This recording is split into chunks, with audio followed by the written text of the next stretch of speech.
తెలంగాణ ఉద్యమకారుల రక్షణ సమితి పేరుతో ఏర్పాటైన సమావేశంలో పలు పార్టీలకు చెందిన ఉద్యమకారులు, నాయకులు, మహిళలు, జేఏసీ నాయకులు సైతం పెద్ద ఎత్తున పాల్గొన్నారు.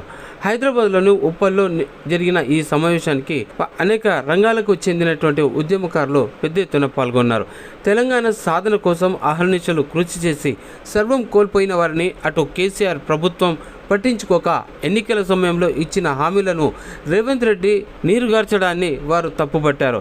ఉద్యమకారుల గురించి పట్టించుకోవాల్సిన అవసరం ఉందని ఈ సందర్భంగా వారు మాట్లాడారు.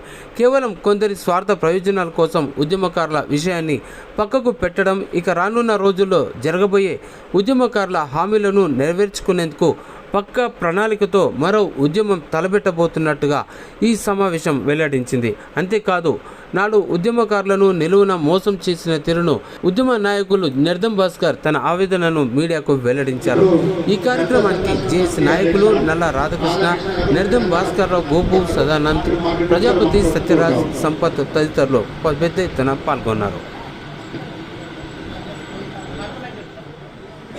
జేఏసీలు పెడితే జెండాలు పెడితేమి, లీడర్లు వస్తుంటే దండాలు పెడితేమి, రాష్ట్రం ఇయ్యకపోతే ప్రాణాలు ఇస్తేమి, ప్రాణమే వాడిచ్చారో తెలంగాణ, పదవులు ఎవరికి వచ్చారో తెలంగాణ, ఎవరి పాలయ్యిందిరో తెలంగాణ, ఎవడేలుతున్నాడు తెలంగాణ. ఇట్లా ఉద్యమ పాటలతోటి కోదండరామ్ గారి నాయకత్వం కవిత గారి ఆధ్వర్యంలో ఇక్కడ వాస్తవానికి 29వ రాష్ట్రంగా ఏర్పడడానికి 1200 మంది ఉద్యమకారులు అమరులైనారు. అమరులు ఒక త్యాగాల మీదనే తెలంగాణ రాష్ట్రం ఏర్పడింది.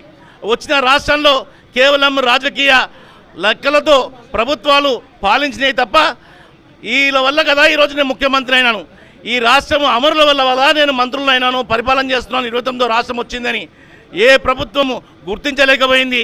ఈరోజు కాంగ్రెస్ ప్రభుత్వం హామీనిచ్చింది, మేము ఉద్యమకారులను గౌరవిస్తాం, వాళ్ళ ఆత్మ ఘోషను గౌరవిస్తాం, వాళ్ళని గౌరవిస్తామని చెప్పేసి 250 గజాల ఇల్లు స్థలాలని, పెన్షన్ 25,000 రూపాయలు పెన్షన్ ఇస్తా అని చెప్పింది. కానీ చెప్పిన మాటను కట్టుబడి ఉన్నదా అంటే 2.5 సంవత్సరాల తర్వాత ఈరోజు కేవలం ఒక కమిటీని వేసి కాలయాపన చేసే ఓ ప్రయత్నం జరుగుతుంది. మరో ఉద్యమకారులకు కుట్ర జరుగుతుంది.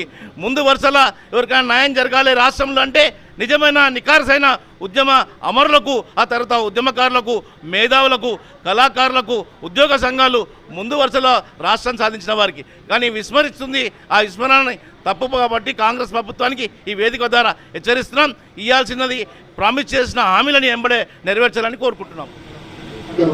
ఇప్పుడు దళిత సంఘర్షణ సమితి అధ్యక్షులు రాధాకృష్ణ గారు